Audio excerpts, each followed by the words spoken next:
আজকে বলবে কালকে দেখা, কালকে বলবে। এই সিনেমা পর্দায় আসার আগেই অগ্রিম টিকিট বুকিংয়ে হুমড়ি খেয়ে পড়েছেন সিনেমা প্রেমী দর্শকরা। এর আগে ৪ আগস্ট ছিল ধূমকেতুর ট্রেলার লঞ্চ অনুষ্ঠান।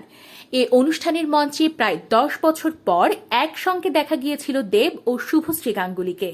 তাদের গলায় ধরা পড়েছিল অভিমান। সবশেষে তারা একে অপরের সঙ্গে নাচ করেন। তাদের এ অনুষ্ঠান ঘিরে তোলপাড় হয় সামাজিক মাধ্যম। কটাক্ষের তীর ধেয়ে আসে দেবের প্রেমিকা অভিনেত্রী রুক্মিণী মৈত্র ও শুভশ্রীর স্বামী নির্মাতা রাজ চক্রবর্তীর দিকে, যা মোটেও কাম্য ছিল না। এবার সেই ব্যক্তিগত আক্রমণ নিয়ে কথা বললেন দেব। গতকাল রোববার রানা সরকারের প্রোডাকশন হাউসের ১৫ বছর পূর্তি উপলক্ষে একটি পার্টির আয়োজন করা হয়েছিল। সেখানে বাংলা বিনোদন জগতের উজ্জ্বল সব তারকা উপস্থিত ছিলেন। হাজির ছিলেন দেবও। সেখানেই অভিনেতা এ প্রসঙ্গে কথা বলেন। দেব বলেন, কিন্তু যখন ব্যক্তিগত আক্রমণ করা হচ্ছে সেটি সত্যি খারাপ লাগছে। আমার গায়ে লাগে না, তবে আমার মনে হয় যে ব্যক্তিগত আক্রমণ করা ঠিক নয়, কারণ প্রত্যেকের কন্ট্রিবিউশন আছে।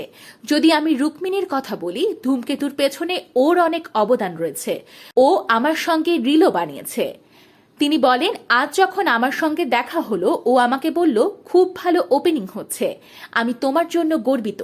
তিনি আরও বলেন, অভিনেতা রাজের সঙ্গে আমার সরাসরি কথা হয়নি, কিন্তু শুভকে দেখে বোঝা যায় যে ও কতটা খুশি। আর পরিবারের সাপোর্ট না পেলে ওই আনন্দটা আসে না।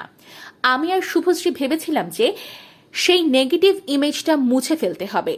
দেব শুভশ্রীর মধ্যে যে পজিটিভিটি আছে, আমাদের পরিবারের মধ্যে যে পজিটিভিটি আছে, সেটাকে মানুষের সামনে নিয়ে আসতে হবে। আর এটা তখনই সম্ভব হবে যখন আমাদের পরিবার আমাদের পাশে থাকবে। আমি রাজ ও রুক্মিণীকে ধন্যবাদ জানাতে চাই, ওরা যেভাবে পুরো বিষয়টি হ্যান্ডেল করেছে। শেষে ট্রলারদের উদ্দেশ্যে অভিনেতা বলেন, যারা যারা ট্রল করছেন চালিয়ে যান, কারণ তাতে আমার ছবি আরও বড় হচ্ছে।